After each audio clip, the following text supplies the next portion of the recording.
What you're about to see is a case that involved officers from two police areas, miles apart, joined forces to investigate a shocking crime. Officers at Gloucestershire Constabulary received a report of a suspicious car on the 12th of May last year. It was during lockdown and in a secluded area in the Forest of Dean. Local officers checked the registration and saw the car was registered to an address in Wolverhampton. They spoke to the driver, who said he was waiting for a friend. He was reminded of COVID regulations and sent on his way. Shortly after, other officers on patrol spotted a suitcase lying on the side of the road at the entrance of the quarry, not far from where the car was seen previously. The same car was seen travelling slowly towards it. Officers followed the vehicle and issued a fixed penalty to the driver for breach of COVID regulations.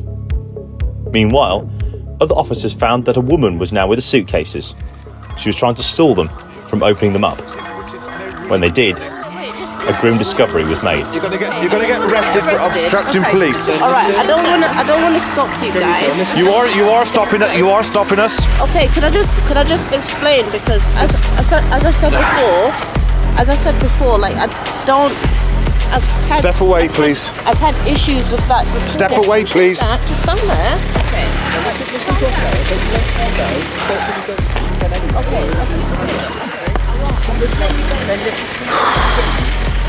What the? Tragically, a dismembered body was within.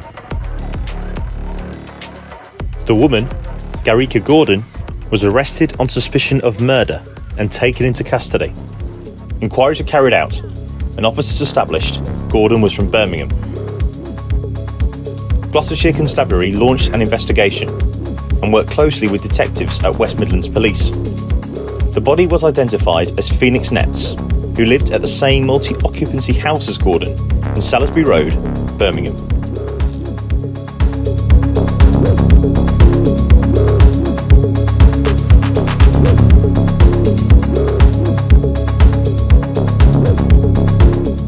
Detectives from West Midlands Police began investigating, and a forensic examination of the house took place. In addition to a painstaking trawl of CCTV, forensic examination of 2 mobile phones in Gordon's possession and some financial checks were carried out. Here's what we found. Phoenix was seen crossing the road to visit a friend on the 11th of April. This is the last footage we have of Phoenix. We believe she was tragically killed not long after. She had sent some text to one of her friends saying she felt worried about a girl who was making her feel uncomfortable. It's thought the last genuine messages sent by Phoenix were on the 14th or 15th of April. We believe after she was killed, Gordon took possession of her phone and sent messages to people, so not to arouse suspicion with Phoenix's family and friends. This was noted in an increased use of kisses at the end of messages. Specialist analysis of Phoenix's phone showed searches made on the 16th of April. These included: how to fix a punctured lung, can someone recover from getting stabbed, internal bleeding. We believe that Gordon did this, and that sadly, Phoenix was now dead. Other searches were made on her phone, including circular saw and waste removal. What we can see now is a man delivering a circular saw Gordon bought on Gumtree. On the 20th of April, we see a van arrive that collected carpet, a bed, and some black bags. On the 21st of April, Gordon was seen with a suitcase which she took into a taxi. Our CCTV trawl determined she was dropped off near the cemetery in Handsworth and returned home later that day without the suitcase. We know Gordon went to great lengths to remove all of Phoenix's possessions and clean the property up. There were 2 separate waste collections. This one shows a number of black bags being collected. She also ordered large quantities of oxygen bleach and was seen buying cleaning products at Home Bargains. Gordon sent messages to Phoenix's housing officer saying she'd moved out. When the welfare officer tried to call to check everything was okay, she replied saying, "Please contact me by email." Later that day, Gordon downloaded an app called Audio Editor. A voice note message was sent to one of Phoenix's friends later that day. A further series of messages indicated she had gone to London and wouldn't be returning to Birmingham anytime soon.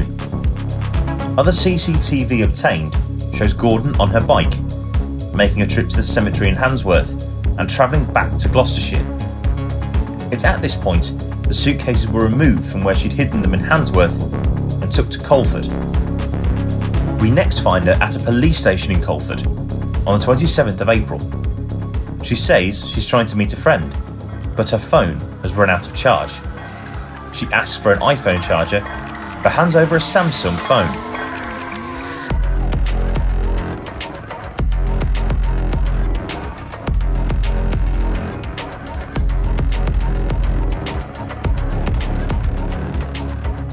She travelled back.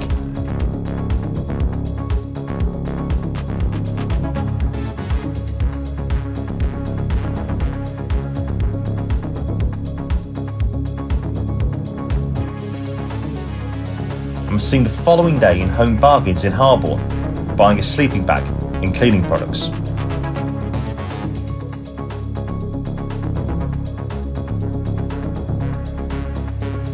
The next day, she was spotted arriving at a petrol station in a car she's booked.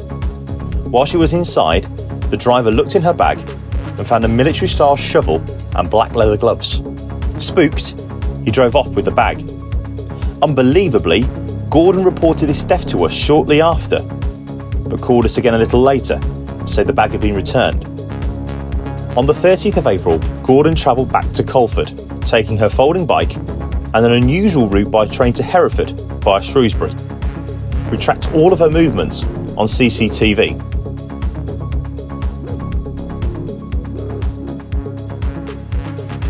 The following day, these searches were carried out on Phoenix's phone. Can a body burn to ashes with petrol? Can you fill a jerry can at a UK petrol station? What happens when you burn a body with petrol? We believe she was sleeping rough in Colford for several days before being spotted on the 10th of May at a petrol station back in Birmingham buying a jerry can. She was taken back to Colford by a car she had hired and was seen buying petrol. We know she later attempted to burn Phoenix's body before being discovered on the 12th of May and subsequently arrested. Garika Gordon, aged 28, from Salisbury Road, Birmingham, pleaded guilty to Phoenix's murder at Bristol Crown Court on Wednesday, the 21st of April. She was given a life sentence with a minimum term of 23 years on the 4th of May at Bristol Crown Court.